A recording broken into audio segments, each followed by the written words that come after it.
Selamat malam, Anda menyaksikan Catatan Demokrasi. Pemirsa, pondok pesantren harusnya dijadikan tempat untuk menimba ilmu agama secara kafah, secara menyeluruh. Bukan hanya formal tapi juga non-formal. Tapi ponpes yang satu ini menebar kontroversial. Mulai dari memperkenalkan salam Yahudi. Kemudian ada syaf sholat antara perempuan dan juga laki-laki digabung saat sholat Idul Fitri.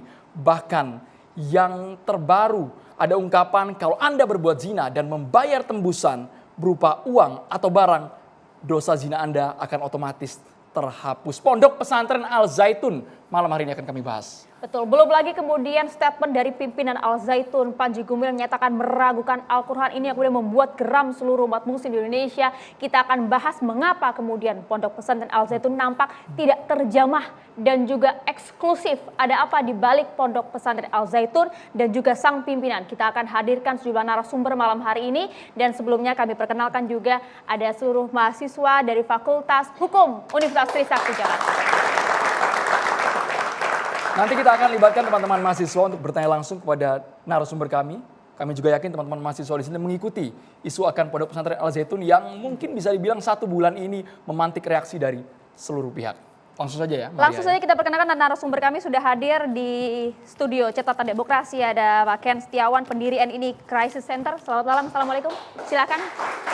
Selamat malam, assalamualaikum. Waalaikumsalam warahmatullahi wabarakatuh. Dan juga ada Muhammad Naji Aromadloni, pemerhati pesantren. Selamat malam. Selamat malam, assalamualaikum. Waalaikumsalam warahmatullahi wabarakatuh. Assalamualaikum juga ada Bang Muhammad Iksan, alumni Ponpes Al Zaitun. Selamat malam, assalamualaikum warahmatullahi wabarakatuh. Waalaikumsalam warahmatullahi wabarakatuh. Kami juga menghadirkan Pak Kiai Asroruniam Soleh, Ketua Majelis Ulama Indonesia bidang fatwa. Assalamualaikum Pak Kiai. Waalaikumsalam warahmatullahi wabarakatuh. Gimana kabar Mas Andro? Alhamdulillah sehat Pak Kiai. Kemudian ada pendiri Yayasan Pesantren Indonesia, Bapak Imam Suprianto yang tadi request ingin dipanggil Mbah Imam. Assalamualaikum Mbah Imam. Selamat malam Mbah Imam. Selamat malam, assalamualaikum warahmatullahi wabarakatuh. Waalaikumsalam warahmatullahi wabarakatuh. Kami juga menghadirkan ada Bang Mustafa Narawardaya, founder Indonesian Crime Analyst Forum, yang juga pegiat media sosial aktif sekali. Waalaikumsalam. Kami nanti juga akan menghadirkan Wakil Gubernur Jawa Barat, Uruzanul Ulum, yang kabarnya memang antara Pemprov, kemudian Majelis Ulama Indonesia sedang membentuk tim investigasi untuk menindak dan juga mengusut tuntas Ponpes Al Zaitun. Kita langsung ke Mas Ken. Mas Ken ini, Assalamualaikum, kita sapa terlebih dahulu Pak Wagub, mohon maaf. Oh sudah hadir, selamat malam Pak Wagub, Assalamualaikum. Waalaikumsalam warahmatullahi wabarakatuh. Baik, Baik. terima kasih. Coba gambarnya ditampilkan di belakang kami, coba. Gambar Pak Wagub, nah ini dia Pak Masya Allah, Wagub. terima kasih sudah hadir di Catatan Demokrasi Pak Wagub. Nanti kita bincang-bincang, tapi sebelumnya kita ingin ke narasumber kami yang ada di studio. Silakan, Mas Ken, kami ingin tahu lebih jelas, kita uraikan satu persatu. Karena kabarnya banyak sekali hal-hal yang kontroversial di Ponpes Al Zaitun. Itu semua yang beredar, apakah valid, betul kabarnya, atau ada bumbu-bumbu sedikit palsu atau fake? Seperti apa, Mas Ken? Semuanya fakta. Namun perlu kita ketahui, kalau kita bicara Panji Gumilang dan Al Zaitun, ketika bicara kurikulum nggak ada persoalan, pakai Kemenak. Tapi di sana itu ada namanya 2 struktur. Yang pertama struktur teritorial, itu yang sudah berbentuk negara, walaupun negara bayangan ya. Jadi RT, RW, lurah, camat, bupati, gubernur sampai presiden. Ada fungsional yang dia jadikan kedok untuk menipu masyarakat Indonesia. Dan perlu diketahui di Al Zaitun itu 80% santri itu yang orang tuanya anggota NI.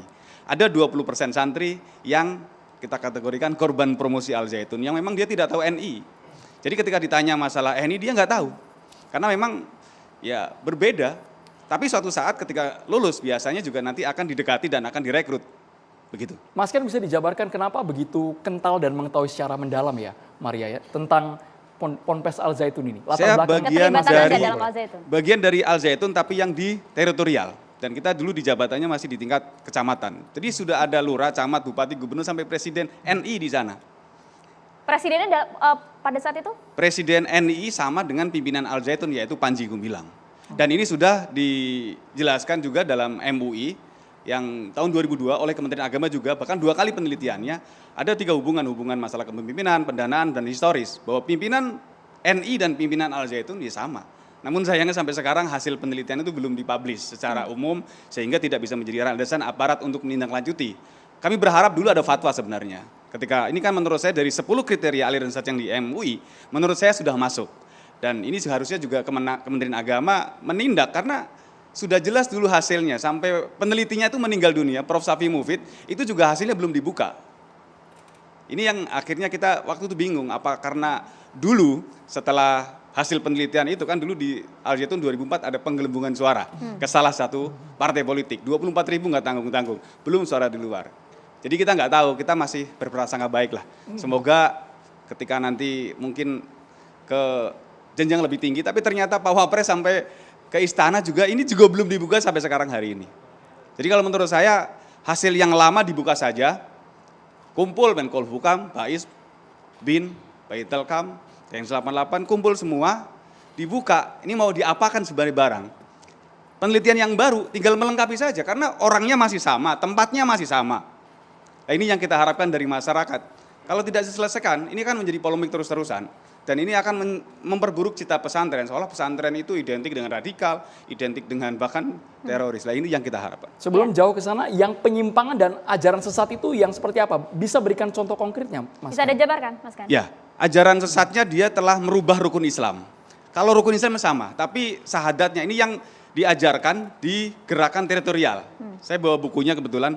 Silakan. Ini buku Miqdar Al-Haq, ini yang dibuat oleh dulu masih bupati, sekarang gubernur NI. Saya bantu Mas Ini pegang ini. ajarnya di dalam bahwa sahadat itu bukan tiada Tuhan selain Allah, tapi tiada negara kecuali negara Islam. Barang siapa bernegara selain negara Islam, maka dia kafir.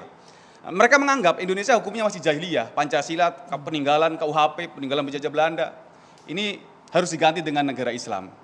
Dan wa asyhadu anna Muhammad Rasulullah, dan siapa saja yang menyampaikan risalah agama, karena Rasul berasal dari kata risalah, layak disebut sebagai orang nabi. Jadi dulu kami meyakini Panji Gumilang dulu ada nabi baru setelah Nabi Muhammad. Yang kedua sholat. Sholat itu menganggap bahwa hari ini ya kondisi Mekah, kondisi jahiliyah karena Indonesia belum tegak hukum Islam, maka sholat belum diwajibkan. Ini bukan dilarang ya, tapi belum diwajibkan.